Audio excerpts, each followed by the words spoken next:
वाटतं टेंटेटिव्ह सगळं जागा वाटप आमच्या दृष्टीनं पूर्ण झालेलं आहे। सगळी चर्चा मागच्या महिनाभरात झालेली आहे आणि याचा एक अंतिम घोषणा आता बाकी आहे आणि मला वाटतं ती घोषणा या बैठकीनंतर लवकरच होईल। आता राज ठाकरे, एकनाथ शिंदे आणि देवेंद्र फडणवीस यांची बैठक झाली आणि बैठकीमध्ये जवळपास 14 शिवसेना, 23 भाजप असं ठरलेलं आहे। पण तुम्ही कसं बघताय की राज ठाकरे आता महायुतीमध्ये गेले? मला असं वाटतं महाविकास आघाडीला किंवा उद्धवजी ठाकरे साहेबांना त्यांच्याशी लढत देण्यासाठी किती कसरत करावी लागते।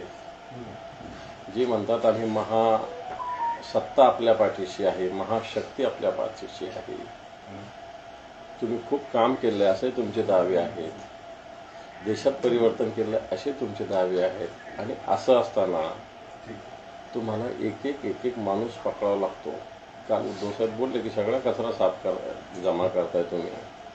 70,000 कोटीचा आरोप ज्यांना देशाच्या पंतप्रधानांनी केला, ज्यांनी ट्रकभर पुरावे घेऊन जाईल अजितदादाविरुद्ध अशी घोषणा केली, सरकार आल्यावर दिसून येतं। आणि मला असं वाटतं सगळे आणखी काही लोक लागत असेल तर ते एकत्र घ्या उद्धवजींशी लढायला। आणि मला वाटतं अशा वेळेस विरोधक एवढे सक्रिय येतं त्यावेळेस खऱ्या अर्थानं आपण योग्य मार्गावर चालू आहे असं मला वाटतं। त्यामुळे एवढे किती जरी एकत्र झाले तरी उद्धवजी ठाकरे साहेब आणि शिवसेना या महाराष्ट्रात त्यांना एवढं मी सांगितलं होतं, शिवसेना फोडली, राष्ट्रवादी फोडली, आम्ही सगळे अशा विचारांना चालू आहोत। मग आता राजसाहेबांना तुम्ही घेत असाल या काही हरकत नाही। मला वाटतं याच्यातून शिवसेनेचं नुकसान कोणतंच होणार नाही। झालं तर शिवसेनेचा फायदा होईल। मागच्या सगळ्या लोकसभेचा, विधानसभेचा जर इतिहास बघितला तर अशा हीच गोष्ट होणार। आणि कोणत्या तोंडानं तुम्ही तर आता भारतीय जनता पार्टी तर फार आवाज करत होते राज ठाकरेंच्या विषयी। मग आता तुमचे बाकीचे आलाय काय काय बोलतात ते बघू। राज ठाकरेंच्या ज्या भूमिका होत्या मागच्या वेळेस लावरे तो व्हिडिओ, राज ठाकरे पुन्हा महाराष्ट्रात फिरले तर येईल ना ते व्हिडिओ पुन्हा। त्यांच्या भूमिका काय काय होत्या येतील, सगळ्या जगासमोर येतील, महाराष्ट्रासमोर येतील। मग त्यावेळेस योग्य ते उत्तर देऊ। संभाजीनगरची जी लोकसभेची जागा आहे ती शिंदे गट आता मिळवणार नाही असं जवळपास स्पष्ट झालंय आणि त्या जागेसाठी आता भागवत कराड आणि अतुल सावे या दोघांमध्ये रस्सीखेच सुरू आहे। मग तो उमेदवार कोणी येऊ, अतुल कराड येऊ, भागवत कराड येऊ, शिंदे गटाचा कोणी येऊ, आम्ही तयार आहोत। आम्ही चांगल्या पद्धतीने जागा लढू आणि जिंकू एवढा आत्मविश्वास आमच्या मनामध्ये आहे। तुमच्याकडून अजूनही तुम्हीच तयार आहात का? तयार कोण कोण आहे हे मान्य पक्षप्रमुखांना चांगल्या पद्धतीनं माहिती आहे। आता त्यांनी कोणाला उभा करायचा हा त्यांचा प्रश्न आहे, पण ते जे उभं करतील त्याला सगळे शिवसैनिक या जिल्ह्यातले एकत्रितरित्या निवडून आणतील एवढं मी तुम्हाला 100% सांगतो। पण तुमची दावेदारी मी आहेच ना, इच्छा व्यक्त केली। आता रोज ते काय सांगायचं? तुमची दावेदारी आहे अजून? आहे म्हणजे अजून कुठे काय फायनल झालं? ज्या दिवशी फायनल होईल त्या दिवशी दावेदारी संपत असते। उद्धव ठाकरे मी साहेबांकडे मागणी नोंदवलेली आहे, माझ्या भूमिका मांडलेल्या आहे। पण शेवटी मी हेही सांगितलेलं आहे की पक्षप्रमुख जो निर्णय देतील तो अंतिम, त्यांच्या निर्णयाच्या प्रती बांधील राहून पक्षाचं काम, संघटनेचं काम निष्ठेने केलं जाईल एवढं माझा 100% विचार आहे, मत आहे आणि मी हेच करणार आहे। मराठवाड्यात जालना लोकसभा आणि नांदेड लोकसभा या काँग्रेसकडच्या जागा होत्या, त्या जागेवरती आपण काही मागणी केली का? या दोन जागापैकी कुठली जागा वगैरे मागितलेली आहे का? कसं आहे? जागा तर शिवसेनेची 48 जागेवर तयारी ना, पण आता अशा पद्धतीनं वाटाघाटी होत असताना काही सगळ्या जागा थोडी मिळत असतात। शिवसेनेला तर 48 जागा लढा असं शिवसैनिकाला वाटतं। त्यात काय शिवसैनिकाची भूमिका चुकीची अशातला काही भाग नाही, परंतु वाटाघाटीमध्ये काही जागा जात असतात, काही जागा येत असतात। जालन्यात जागा तुमच्याकडे येणार आहे का? तुम्ही तिथल्या एका काँग्रेसच्या पदाधिकाऱ्याचा आपल्याकडे प्रवेश करून घेतलेला आहे। काँग्रेसचा पदाधिकारी काही लोकसभेसाठी नाही केला। लोकसभेसाठी तर मला सुरुवातीला त्याच्या बाबत विचारणा झालेलीच होती जालना लोकसभा, पण आता मला वाटत नाही युतीच्या आघाडीच्या वाटपात आता ती जागा काँग्रेसला सुटेल असं मला वाटतं. उद्धव ठाकरे सांगलीच्या दौऱ्यावर आहेत, तुम्हाला जागा सुटली असं म्हणता तुम्ही, आणि तिथल्या काँग्रेसने मात्र निर्णय घेतलाय की उद्धव ठाकरेंच्या सभेला जायचं नाही. ही सभा शिवसेनेची आहे. पूर्ण महाराष्ट्रात दौरा झाला, कुठे काही काँग्रेसवाले राष्ट्रवादीवाले काही आमच्या सभेत आलेले नाही किंवा आम्ही बोलवले नाही किंवा आमची सभा एकत्रित नव्हती. ही सभा आमची शिवसेनेची आहे, आमची संघटनात्मक आहे, आमच्या कार्यकर्त्याशी संवाद, शिवसैनिकाशी संवाद एवढंच या दौऱ्याचं स्वरूप आहे. त्यामुळे कोणी येणं न येणं हा या विषयाशी कोणताच संबंधित भाग नाही आहे. जागा कोणाकडे आहे सांगलीची? चांगली जागा शिवसेनेला लढायचा निर्णय घेतलेला आहे. असं आपलं चंद्रहार पाटील उमेदवार सुद्धा जाहीर झाले. प्रकाश आंबेडकर जवळजवळ आता महाआघाडीसोबत येणार नाहीत असं स्पष्ट झालं असं बोललं जातं. त्यांनी सुद्धा त्यांच्या पत्रातून सांगितल्यानुसार ते स्पष्ट होतं. त्यामुळे प्रकाश आंबेडकर आता तुमच्यासोबत असणार नाहीत का? मान्य बाळासाहेब आंबेडकरांना जे काही म्हणणं महाविकासाकडून मांडायचं ते मांडलेलं आहे. खुल्या रीतीनं कोणत्या कोणत्या जागा देणार अशा पद्धतीनं स्पष्टपणे काही गोष्टी शिवसेनेच्या वतीनं सांगितल्या गेलेल्या आहेत. आणि अजूनही आम्हाला असं वाटतं की मान्य बाळासाहेब आंबेडकर हे या महाविकास आघाडीसोबत येतील. जर आपल्याला भारतीय जनता पार्टीशी लढायचं, भारतीय जनता पार्टीला पराभूत करायचं, तर मला असं वाटतं बाळासाहेब आंबेडकर हे या महाविकास आघाडीबरोबर सोबत येतील.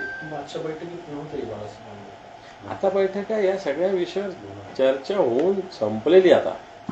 आताच्या बैठका शिक्का मारण्याच्या, शेवटच्या सह्या करण्याच्या बैठका आता चर्चेच्या बैठका नाहीच. एमआयएमकडून पुन्हा बाळासाहेब आंबेडकरांना खुणावलं जात आहे आणि त्यांनी एमआयएमची सोबत परत युती करावी अशी सुद्धा प्रस्ताव दिला जातोय आणि त्यांना विनंती केली जाते. मला असं वाटतं एमआयएमविषयी सुस्पष्ट भूमिका बाळासाहेब आंबेडकरांनी मांडलेली आहे. एमआयएमच्या भूमिका सुस्पष्ट आहेत बऱ्याच गोष्टीतल्या. आता या राजकीय याच्यामध्ये काय काय होतंय सांगता नाही, परंतु बाळासाहेब आंबेडकर निश्चित महाविकास, कारण भारतीय जनता पार्टीला एमआयएम बरोबर जाऊन करायचं काय? एमआयएमच्या जागा किती आहे? एमआयएम फार झालं तर 5-10 जागा लढणार आहे, त्यातून निवडून किती येणार आहे? त्यामुळे एमआयएम बरोबर जाणं म्हणजे भारतीय जनता पार्टीला मदत करणं असंच त्याचा अर्थ होणार आहे. अनंतराव थोपटे नावाचे पुणे जिल्ह्यातले मोठे राजकारणी होते. त्यांची सध्या सुप्रिया सुळे असतील, सुनेत्रा पवार असतील किंवा इतर नेते असतील, भेटीगाठी सुरू झालेली आहेत. बारामतीचं राजकारण फार गतीनं बदलतंय. काय अनुमान आहे तुमचा? काय सांगा? अनंतराव थोपटे ज्येष्ठ नेते आहेत. त्यांचे सुपुत्र संग्राम थोपटे आमदार आहेत आता भोरचे. आता ज्येष्ठ नेते असल्यामुळे सगळेच लोक भेटतात त्यांना, पण त्यांनी सुस्पष्टपणे महाविकास आघाडीसोबत त्यांचं स्वतःचं सुपुत्रच एक नेतृत्व त्या मतदारसंघाचं करतात आणि त्यामुळे हे सगळे लोक महाविकास आघाडीसोबतच राहतील. कोणी भेटणं निवडणुकीच्या काळात मला असं वाटत नाही काही चुकीचं आहे. सगळ्यांना लोक उमेदवार सुद्धा सगळ्यांच्या दारात जात असतात, सगळ्यांच्या घरात जात असतात. तशा पद्धतीनं कोणाच्या घरी गेलं, ते कोणाच्या घरी स्वतःहून गेले तर समजू शकतो आपण, पण त्यांचे तर कोणी आलं तर आपण काही एवढे तर आपली संस्कृती हे नाही की कोणाला घरी नको येऊ असं कोणी म्हणू शकतो आपण. कोणी मला भेटू नको, उद्या कोणालाही कोणी भेटू शकतं आपल्याकडे. मला असं वाटतं कोणी जरी आलं, विचाराचा विरोधक जरी आला तर त्याचं आपल्या घरी येणं स्वागत करणं आपलं कर्तव्य आहे. अनंतराव थोपटेंची पवार कुटुंबाचं कायम हाडवर राहिलेलं होतं, तेच पवार कुटुंब दोन्ही बाजून असतील.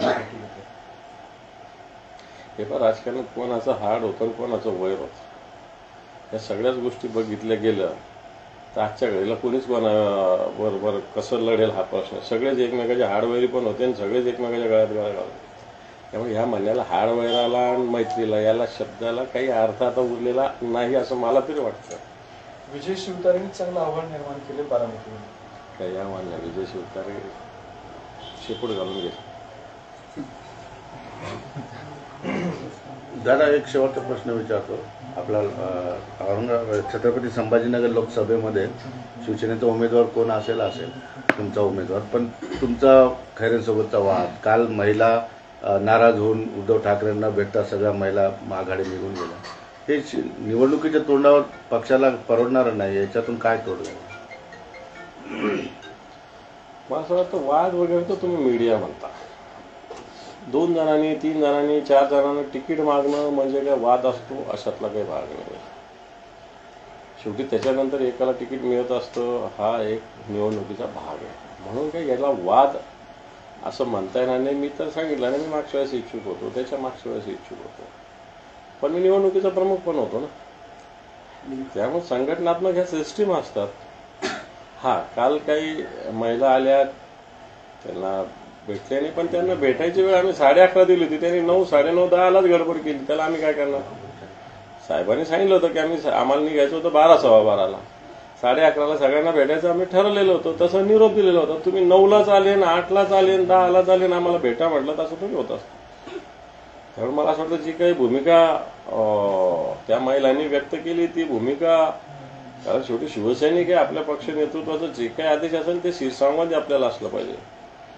आपण आग्रह किंवा अट्टहास कोणत्या बाबतीत केला नाही पाहिजे, असं माझं स्पष्ट भूमिका आहे. काही महिला त्या ठिकाणी रडत होत्या सगळ्या मीडियाच्या समोर, आम्हाला भेटू दिल्या जात नाही, गेल्या अनेक वर्षापासून भेटून स्थानिक नेता त्यांना भेटू देत नाही, असं सुद्धा त्यांनी आरोप केला. मी सांगतो ना, 11:30 नंतर त्यांना भेटता आलं असतं अशी माझी माहिती आहे. मी स्वतः 11:30 तिथं पोहोचलो, कारण ठरलेलंच होतं की 11:30 साहेबांनी तयार होऊन नंतर अर्धा पाऊण तास सगळ्यांना भेटायचं आणि मग पुढच्या दौऱ्याला जायचं.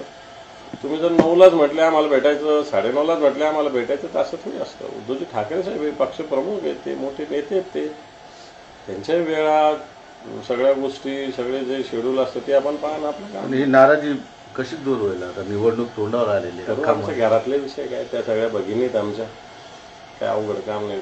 संध्याकाळी चहाला बोलवलं, व्यवस्थित होतं, काय प्रॉब्लेम नाही. साताऱ्यात उदयनराजे यांना उमेदवारी दिलेली नाही, तर उमेदवारीसाठी त्यांनी अमित शहाची वेळ मागितलेली आहे, तर उदयनराजेचं त्या ठिकाणी फरफट होते असं दिसतं.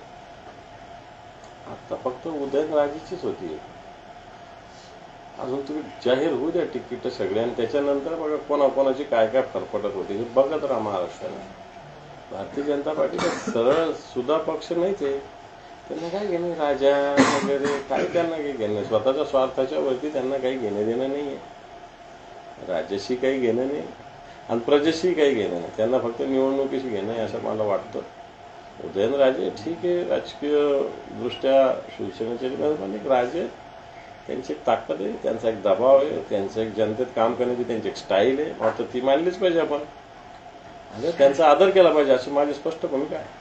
प्रतापराव जाधव, काल उद्धव ठाकरेंची सभा झाली, प्रतापराव जाधव म्हणाले की उद्धव ठाकरेंनी स्वतःची तब्येत आणि बोलणं सांभाळावं. ज्या प्रतापराव जाधवला 3-3 वेळेस खासदार, मंत्री, आमदार, संपर्क प्रमुख सगळी जबाबदारी दिली, त्यांनी अशा पद्धतीनं सल्ला देणं, तोंड सांभाळणं, अशा पद्धतीनं पक्षप्रमुखांचा, मला तर खऱ्या अर्थाने एवढी नमक हरामी, जर ते नमक हरामीच्या गोष्टी करत असेल तर मला वाटतं त्या चुकीच्या आहे. चला, थँक्यू. एक शेवटचा प्रश्न, राज ठाकरे आता महायुतीत आल्यामुळं एकनाथ शिंदेच्या गोटात नाराजी निर्माण झालेली आहे, कारण मुंबई ताब्यात घेण्यासाठी राज ठाकरेंना घेतलेलं आहे, त्यामुळं एकनाथ शिंदेचं महत्व कमी होईल अशी सुद्धा चर्चा होते. काय तुमचं राजकारणी म्हणून मत? हे भारतीय जनता पार्टीची पद्धत आहे, एकाला घ्यायचं डोक्यावर बसवायचं, त्याला उतरायचं, दुसऱ्या डोक्यावर घ्यायचं, त्याला उतरायचं, ही सिस्टीम एकाला ते डोक्यावर ठेवत नाही. त्यामुळं याचा वापर करून तो, त्याचा वापर करून तो, त्याचा वापर करून तो. शिंदेचा वापर तुम्ही बघा आता विधानसभेला, आता लोकसभेला ते किती जागा घेतात, ते स्वतःची शिवसेना म्हणतात ना, 14 जागा, किती जागा मिळतात पाहून, 14 पण मला नाही वाटत 14 पण मिळतील. कित्येक त्यांचे स्टँड आता परस्पर काही जागा घोषित झाल्या. काल अमरावतीची जागा देवेंद्र फडणवीसांनी घोषित केलीच ना. आनंदराव अडसूळ शिवसेनेत होते तर लढतच होते. उद्या शिवसेना आणि भाजप एकत्र असते तर काय अमरावती जागा काय शिवसेने सोडली असती का भाजपला? कदापि सोडली नसते. त्यामुळे शिंदे काही नाही, स्वतःचा स्वार्थ, स्वतःची सत्ता, स्वतःची खुर्ची एवढा पुरता विषय आहे. बाकी सगळे गेले तरी त्यांना काही घेणे नाही, अशा प्रकारची स्थिती असं मला तरी वाटतं. प्रतापराव जाधव पुढे असं म्हणाले की उद्धव ठाकरे यांनी नावाप्रमाणे उद्धट टीका करणं बंद करा. झालं, मी त्याला उत्तर दिलं. उद्धट हा शब्द त्यांनी उद्धव याच्यावरून जोडून तो शब्द काढला. पहिली गोष्ट तर ज्या पक्षप्रमुखांनी आपल्याला एवढी मोठी संधी दिली त्यांच्याविषयी बोलणं उद्धटपणा त्यांना वाटत असेल, एवढा दिवस कसा गोड लागला उद्धटपणा, हा पण महत्त्वाचा विषय. तुमच्या भ्रष्टाचारावर बोलणं, तुमचे भूखंड वेगवेगळे ताब्यात घेणं त्याच्यावर बोलणं, शिवसैनिकांना तुम्ही देत असलेला त्रास त्याच्याविषयी बोलणं, आता हा उद्धटपणा असेल तर हा उद्धटपणा आम्ही सगळेच करायला तयार आहे. पुन्हा एकदा करू. वंचितने 4 जागेचा प्रस्ताव मान्य केलेला आहे. वंचित अद्यापही महाविकास आघाडीत येण्याबद्दल भूमिका स्पष्ट केलेली नाही. याकडे कसं होतं? येईल असं वाटतं मला तरी वंचित. चला बस झालं आता. मोदीजींची तुलना औरंगजेबाशी केली संजय राऊतांनी. असं नाही केलेलं. त्या मंचावर होते ना. असं नाही, मी त्या मंचावर होतो, असं काहीही बोललेले नाही. फक्त त्यांनी विचारलं असं विचारलं की उद्धवजी ठाकरे साहेबांचा जन्म कुठे झाला? त्या महाराष्ट्रात झाला. नरेंद्र मोदींचा जन्म कुठे झाला? तर गुजरातीत झाला. छत्रपती शिवाजी महाराजांचा जन्म कुठे झाला? या महाराष्ट्रात झाला. औरंगजेबाचा जन्म कुठे झाला? गुजरातमध्ये झाला. त्यामुळे जे गुजरातमध्ये जन्मले त्यांचे गुण मोदींना लागले असावे अशी भूमिका मांडली. तुलना वगैरे काही केली नाही. सरळ स्पष्टच आहे ना, तुलनाच आहे.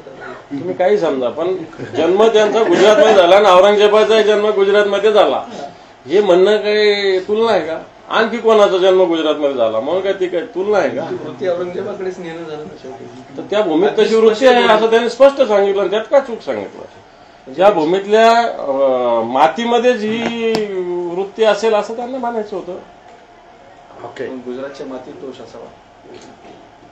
ठीक आहे, झालं. तिकडे